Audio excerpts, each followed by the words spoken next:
This episode is specifically for dads who have kids or work with kids who have trauma issues, behavioral challenges, and attachment issues. If you're looking for help or guidance in these areas, I brought a guest whose approach is rooted in empathy, understanding, and evidence-based techniques. He will join us in just a moment, so don't go anywhere. Before we begin, I'd like to thank our proud sponsor of this episode and the Fatherhood Challenge, Ingenious Prep. Ingenious Prep is the world's premier admissions consulting firm, proud to be officially recognized as the country's top college admissions consultants, helping students prepare for admissions to top schools through individualized educational programs that increase chances of admission by up to 10 times. Ingenious Prep students work with former admission officers to differentiate themselves from other competitive students in 3 areas colleges evaluate students: in academics, extracurricular activities, and personal characteristics. Just this past admission cycle, Ingenious Prep students have secured 110 offers from Ivy League schools, 268 offers from top 20 schools, and 904 offers from top 50 schools.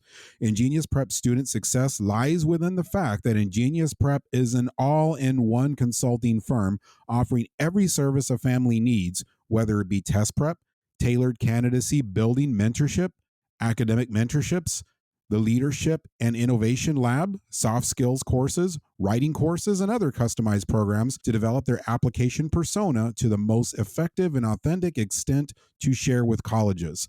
Just click on the link in the episode description to book a free strategy call with one of Ingenious Prep's college experts, or you can visit ingeniusprep.com.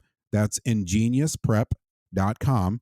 and let them know you came from the Fatherhood Challenge. Welcome to the Fatherhood Challenge, a movement to awaken and inspire fathers everywhere to take great pride in their role and to challenge society to understand how important fathers are to the stability and culture of their family's environment. Now, here's your host, Jonathan Guerrero. Greetings, everyone. Thank you so much for joining me.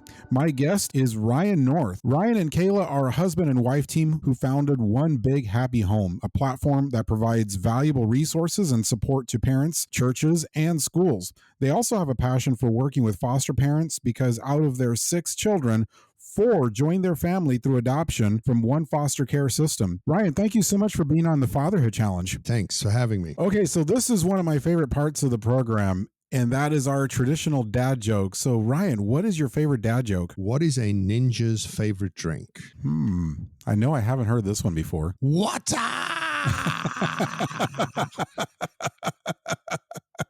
Little throwback. It doesn't get more original than that. I absolutely love that joke. Let's start with your story about your journey of educating families and caretakers about trauma, behavior changes, and attachment issues. And where did you get your journey as a foster parent, and where does this all fit into your story? When my wife and I got married and we started discussing, what our family might look like in the future, it turns out that both of us had a connection through our families to adoption, foster care. She had a grandparent who'd been a foster parent. She now actually has a cousin who's a foster parent. And my dad was raised by his aunt and uncle in what we would today call a kinship placement. Of course, in the mid-1950s, no such term existed, right? And so he was raised by his aunt and uncle. The only grandparents I have ever known were his aunt and uncle. And so that kind of has always been an undercurrent in both of our families. And so we were pretty pleased to discover in the other person that they had a connection to adoption, foster care, and it was something that we had both thought about coming to our marriage. Before we grew our family, we decided to take a trip to South Africa. That's where I'm from. And we spent 3 weeks in the country touring around, having my wife meet the family and thought, that'd be great to make that international trip without any kids. And so on our last day in Cape Town, we took a boat ride out to Seal Island. If you want to know what that is, watch the Air Jaws episode of Shark Week. It's filmed out there. And on this boat ride, it's about 30 minutes out, 30 minutes back. There's this group of 8 kids from a local orphanage, and all of them had physical handicaps. And so some kids were in wheelchairs, some kids had crutches, some were walking with assistance, and they had these 2 ladies who were taking care of these 8 kids. And we were sitting at the back of the boat by these kids, and on the way back, they were singing these songs, and they had so much joy. And from my perspective, I'm like, you're growing up in an orphanage, you have disabilities, and so from my perspective, and so I think it's always important to realize that our perspective isn't necessarily the accurate one. At best, it's just the way we view things. From my perspective, I'm like, if I was in that position, I don't know if I'd be singing. But these kids are full of so much joy. It moved us so much that I actually took out the camcorder, because back then there were no smartphones. Took out the camcorder and videoed these kids singing. And we got in the car. My wife and I looked at each other and we said, I think we're supposed to adopt first. So we came back, got licensed as foster parents. We're foster parents for about 10 years. Had 30 kids through our home in the 10 years. We have 6 children. 4 of those were adopted from the foster care system and 2 bio. So that's our foster care journey. In the midst, early on in that, a book called The Connected Child was published by Karen Purvis and David Cross. And TCU had just started developing its TBRI protocols. And so these protocols were then transferred and organized and presented in a way that moms and dads could learn them and do them at home. When they piloted that program, Kayla and I were invited to be part of that.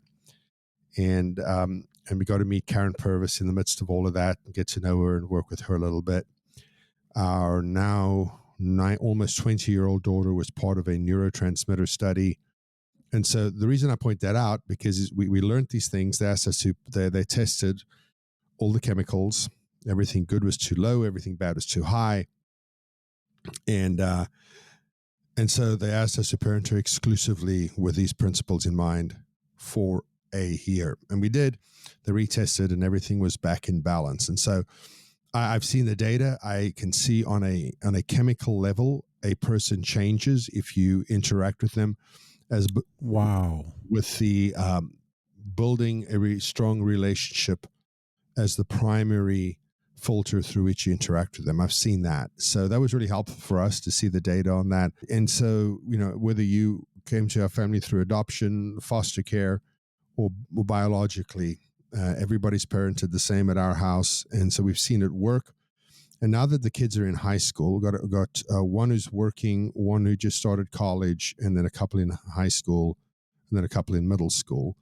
But the high schoolers recently, and then my 19-year-old, both of them recently told my wife, I'm starting to realize that you guys aren't like other people's parents. And my wife said, okay, well, what do you mean? And she said, yeah, my friends' parents are really punitive with them. They're not really involved. They're not very interested in them. She said, but you guys are different. And so, if you want to just bless my heart and my wife's heart, tell us that one. Because after doing this faithfully for, the last 16 or 17 years now, to hear that our kids say, hey, we feel like our lived experience is different and a better one than our peers, really blesses us. Because in the midst of all of that, there's no permissive parenting. There are boundaries. There's everything that you might imagine. But even all of those things are set in the best interest of my child. Any kind of consequence that is imposed upon them, so a logical consequence, is set with, this isn't meant to harm them. This isn't meant to teach them I'm in charge. This is meant for their formation and growth into the adults they were always supposed to be. Most dads, including myself, have been guilty of yelling at their kids because, well, our kids aren't listening. Are there better ways to get their attention other than yelling? Yes. My wife and I, one of the things we tell parents when we work with parents is this is one of our mantras. You have to be the world's leading expert in your children. And what I mean by that, secondarily, is you have to be the world's leading experts in each one of your children, because they're individuals, they're different people, and particularly for families who have adopted or are currently fostering or are in the midst of kinship placements. And kinships may be a little bit different because presumably some percentage of the time those kids are biological relatives of yours. Not all the time, but a lot of times it is grandma raising your grandkids. That's a pretty common scenario in kinship. So there is a little bit of that biological connection. So you have some insight into their tendencies. But if you're raising kids who were not born to your family, then their biological tendencies will not be as obvious as a parent. So you have to pay attention to your kids. Like we teach courses, and we have these parent detective logs that we walk people through. I think you should have notebooks on your children. You should know, are they morning people? Are they evening people? What unsettles them? What helps them regulate? What kind of foods they like? What are their tendencies in relationship? All those kinds of things, because you have to parent the child you have, not the child you want. So that's the basic framework, how we approach things. So does that mean that there's some sort of a epigenetic or generational component to that tendency? So there's this verse in the Gospel of John. So you mentioned epigenetics, right? So there's this verse. So this is verse in the Gospel of John where Jesus says, "The Son can do nothing he has not yet seen the Father do." Now, while parenting's not mentioned in that verse, I will tell you that it is the most condemning piece of parenting I've ever read in the scriptures. Because no kidding. Yes. yeah, right. I mean, like let's extrapolate. The daughter can do nothing she has not seen her mother do first. Right, and so that's troubled me for a long time, that idea. And so I come from yellers. My dad's a yeller. He's 4 brothers are yellers. My mother's a yeller. All of her 11 siblings are yellers. They married people who yelled, and so I grew up in a very loud environment.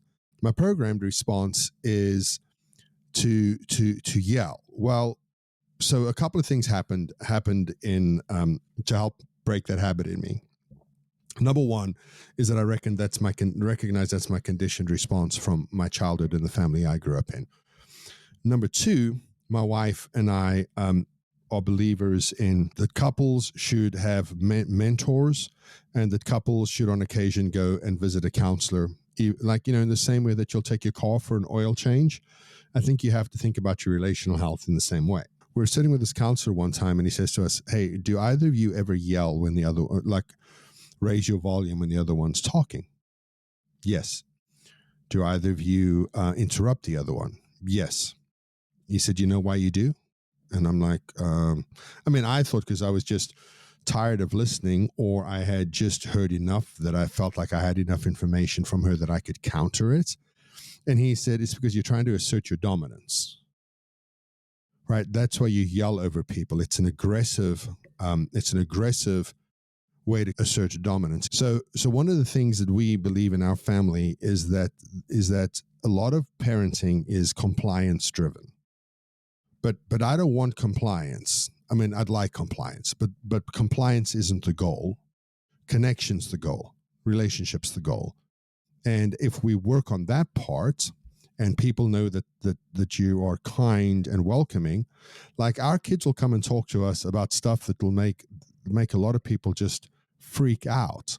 And we've trained ourselves to respond with calmness whenever anything unsettling is told to us, because we recognize that if we don't respond with calmness, they're not going to come to us. Well, if you yell, they're pretty quickly going to learn that's not a safe person for me to speak to. And so we have trained ourselves, because I'm not trying to assert dominance over my children. I want my children to know that I'm always on their side and I'm always working for their good. And yes, do I raise my voice? Absolutely. Would they say I yell sometimes? Absolutely. I'm not trying to tell you I'm batting 1,000, but my batting average is higher than it used to be once I realized why I did that, how it was impacting my children, and then I chose to do it less. So I would assume that some percentage of the people listening to this conversation have coached sports, whether it be little league, youth sports, everything, right? So I coached a lot of youth soccer in my life, but I also spent 8 seasons as a high school varsity coach, which coaching high school boys was one of my favorite things I ever did, because they actually have the physical ability to do the things you're asking them to do, while at the same time having the cognitive ability to understand what you're asking them to do.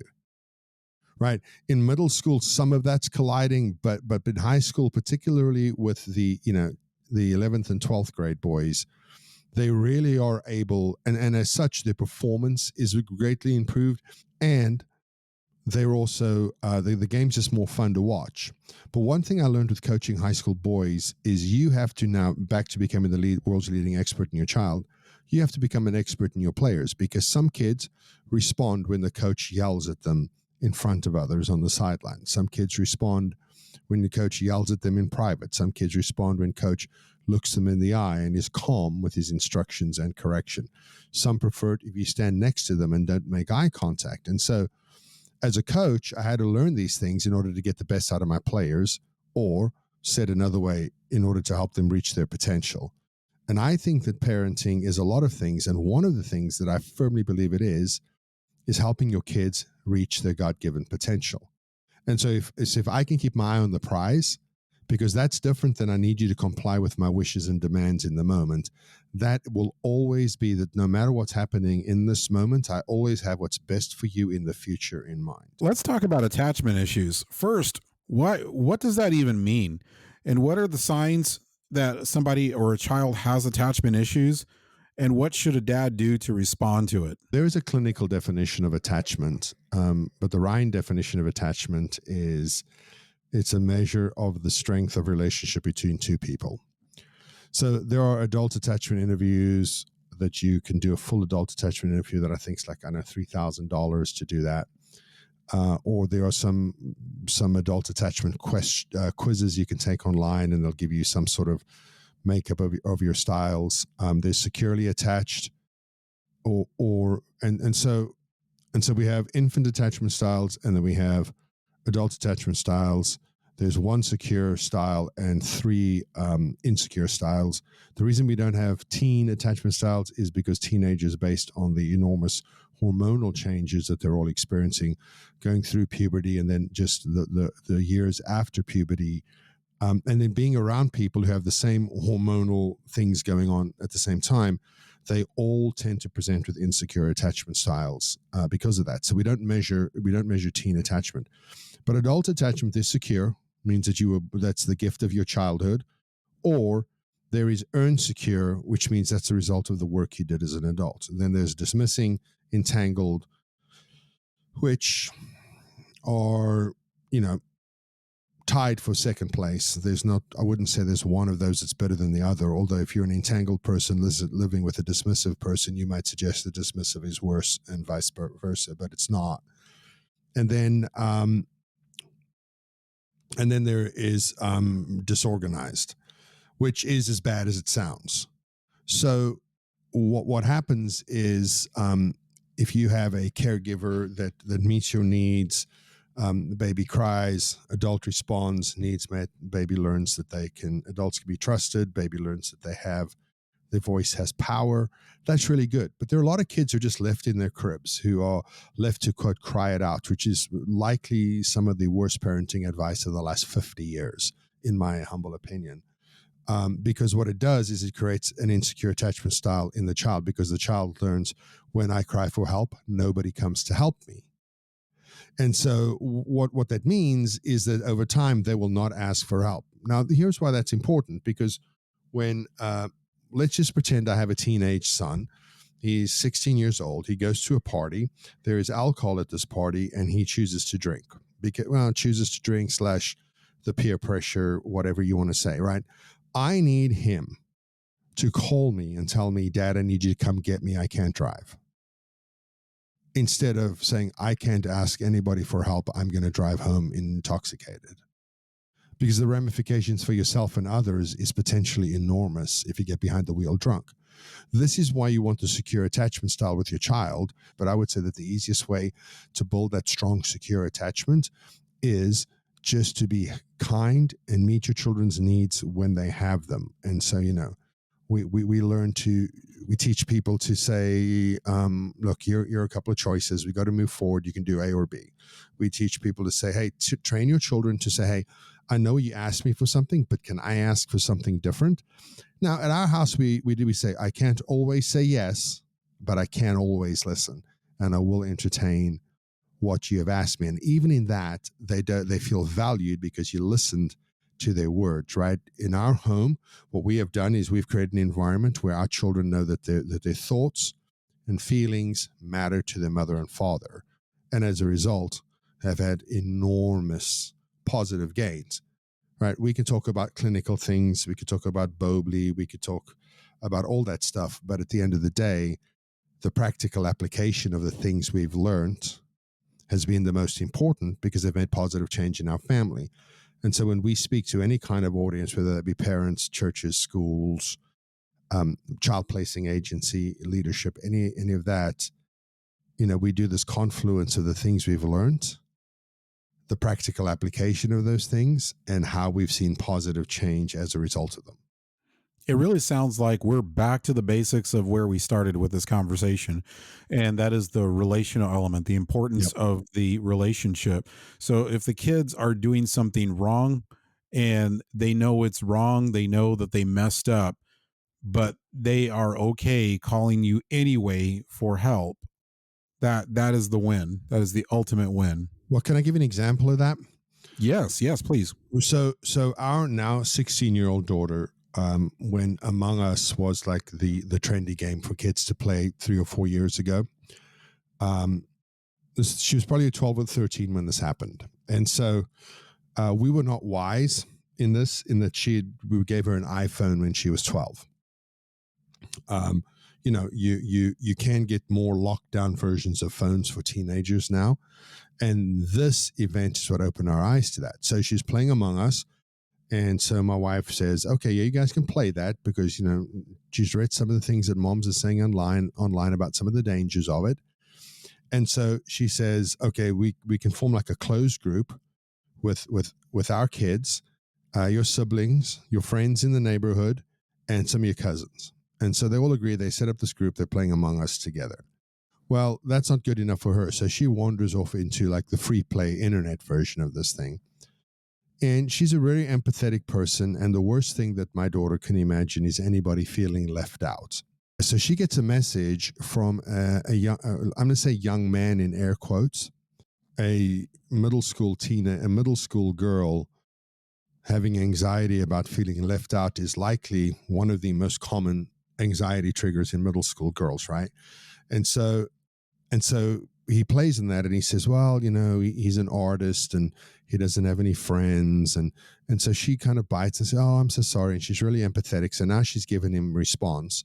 And this goes back and forth. And then he asks, well, can they email each other instead of just messaging while they're playing the game? She consents to this. Then he says, can I have your phone number? I'd like to text you. And at this point, she now knows that maybe this is a little dodgy. But because of the relationship we've built, because we have acted in her best interest always, she comes to me and she says, Dad, I need to tell you something I did that I wasn't supposed to. I said, all right, baby, what's up? And she tells the story. And so I don't chastise her for disobeying us because for me, the win is that she came to us. And so I said, okay, baby, give me your phone. So I go through the phone. I read the text messages from this person. I call a friend of mine who lives in New Jersey. She had worked with an anti-trafficking organization up in the Northeast. And I said, we need to tell you a story. And so our friend Allison, so we tell her the story. And she says to my daughter, that is following the script of grooming young women to meet so they can be taken and trafficked. And so this freaks my daughter out, rightfully so. And so I take her phone and I do something that in retrospect probably was too soon in this. I text back and I say, I just feel really lonely at home. Is there any way we could meet? And so the communication goes silent. And so I tell that to my friend Allison, and she said, yeah, that's a pretty typical parent response. And when they get that, they cut bait and they're done. But the point of that whole story is that she was being groomed by somebody who, if we had not found out when she told us, likely in a couple of more communications, he would have suggested that they meet in the park. But because we had worked so hard on the relationship with her and had parented her in a way that she understood was in her best interest, she came to us when she realized that this was going south. And so I always tell that story as a great reminder of that in the moment, you might not see the progress that you'd like to see. And in the moment may last longer than you want because we're working on connecting rather than compliance. But in the long term, you're going to see the results because parenting is some version of Ocean's 11. You have to play the long game. And the moment is not as important as the future. On your Facebook page, you said that when you welcomed your children, that from that day till their last, you were in this together with them. Tell me that story of the first time you said that and the scripture reference that inspired what you said. So I wrote a book, right? A devotional. And so this is actually covered in devotional number 1. When I realized that was a friend of ours was in a car accident. He was T-boned in an intersection, and the force was so impactful. He was actually hospitalized for several weeks and was in physical therapy for many, many months as a result of this car accident. But in the midst of this, before the paramedics arrive, he's trapped in the car, so he's in pain, and the adrenaline's kind of wearing off, so he's realizing his pain. He's feeling claustrophobic, and on top of that, he can smell fuel. And so, because there is a place in the world called Hollywood, we think that every time there's a car accident, the car explodes, right? That's what happens in movies and TV shows. So he's freaking out, and the paramedics get there, and they're using the jaws of life to pry the car open so they can extract him. And one of the firefighters smashes what's left of the glass in the other door and climbs into the car with him. And he says to him, "Look, I know you're scared." He said, "But those people out there are doing the best they can, and they're good at what they do. But here's my promise to you: I'm not leaving this car until you've left this car. So we're getting out of this together, or we're dying together. But what happens next will happen to both of us." And my friend said that he was a friend / mentor, really, because he's probably about 20 years older than me. And he said, when I heard him say that, calmness washed over my spirit. Because we can do amazingly difficult things if we are doing them together. So I started thinking about that, and in the book of Ruth, Naomi says to Ruth, "I will go where you go. Your people are my people. Your God is my God." And she links their lives together, and that their destinies are now the same from this day forward. And so we have shifted our perspective at this point when this happened to our friend, and he told me the story, from we didn't welcome our kids into our home, we climbed into the car with our kids. We're the firefighter who chose to climb into the car. And so now that changes my perspective about everything, because it means I am here to help you, not that you have to adapt to fit into our home. How can dads listening learn more about what you're doing, get coaching, or listen to your podcast? So if you go to onebighappyhome.com and just scroll just a little bit down on the homepage, is a picture of me and Kayla with our tagline. But just below that, there you can get to the podcast, you can get your coaching. There's stuff working with churches, working with agencies. And then we also have a dad's group called Foundations in Fatherhood, and we run them a couple of times a year. So if you scroll down on a little bit past those major categories of work we do, there's like a featured article thing, and you can click on that and you can join. And so we advertise it as a parenting boot camp, meaning that we cover a lot of ground in a short amount of time. I'm going to post all of the links in the episode description for your convenience. So if you go to thefatherhoodchallenge.com, that's thefatherhoodchallenge.com, go to this episode, look right below the episode description, and all of the links mentioned will be posted there for your convenience. Well, Ryan, as we close, what is your final challenge to dads listening now? Number one, be more involved. Do not reduce yourself to provider, protector, and chauffeur like some of us do. Be present. Let your wife know that you are her co-parent if you're married, and let your kids know that you are there for them. And in the midst of all of that, do the work to figure out why you react the way you do, right? In all of our work, one of our goals is to try to help parents move from reacting to responding. instead of being triggered by your reflexes and emotions, rather to cognitively respond from your prefrontal cortex. But in order to do that, you have to figure out why you do things the way you do. So ask yourself the hard questions, because I promise you, there is great freedom and growth on the other side of doing the work.